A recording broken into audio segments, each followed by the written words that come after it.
Tadbirkorlik faoliyatida raqamli xavfsizlik. Bugun tadbirkorlik faoliyatining deyarli barcha qismi internet bilan bog'liq. Mijozlar bilan yozishmalar, onlayn to'lovlar, reklama, hisob-kitob hammasi raqamli muhitda. Biroq internet imkoniyat bilan birga xavf ham olib keladi. Parolni unutish, shubhali xatni ochish yoki ma'lumotlarni shifrlamaslik barchasi kiber xavfga olib kelishi mumkin. Shuning uchun raqamli xavfsizlik shunchaki texnik masala emas, balki biznesning barqarorligi va obro'sini himoya qilish vositasidir. Biznesda ma'lumot eng katta qiymat sanaladi. Mijozlar haqidagi ma'lumot, shartnomalar, to'lovlar tarixi va buxgalteriya hujjatlari bular barchasi sizga taalluqli sirdir. Shu sabab ayrim jihatlarda diqqatli bo'lishingiz lozim. Ma'lumotlarni shifrlangan server yoki bulutli xizmatlarda saqlang.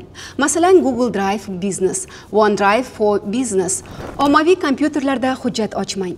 Har bir hujjatning nusxasi alohida himoyalangan joyda bo'lsin. USB flashkaga saqlanganda ham parol qo'ying.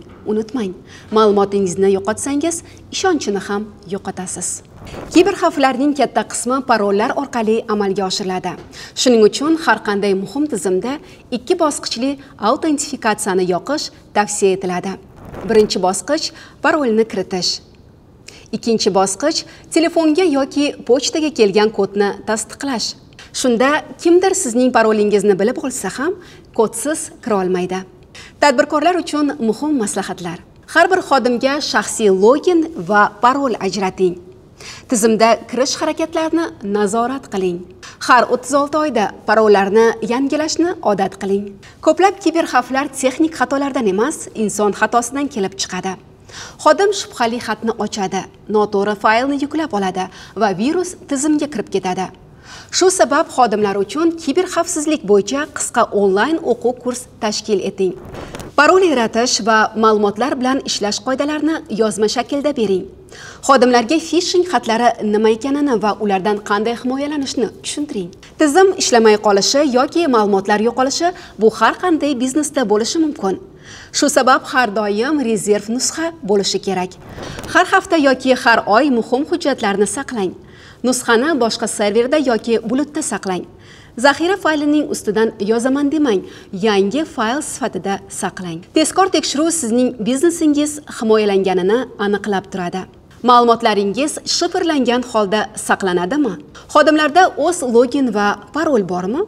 Ikki bosqichli autentifikatsiya yoqilganmi? Har oy zaxira nusxalar yaratiladimi? Xodimlar kiber xavfsizlik bo'yicha o'quvdan o'tganmi? Agar bu savollarga ha deb javob bersangiz, sizning biznesingiz sog'lom raqamli muhitda faoliyat yuritmoqda. Agar yo'q bo'lsa, bugundan harakatni boshlang. Raqamli xavfsizlik bu tadbirkorlik madaniyatining bir qismi. Uni kechga qoldirish mumkin emas. Parol yangilash, zaxira nusxa yaratish, xodimlarni o'qitish bular sizga vaqt va pul tejaydi, ishonchni mustahkamlaydi.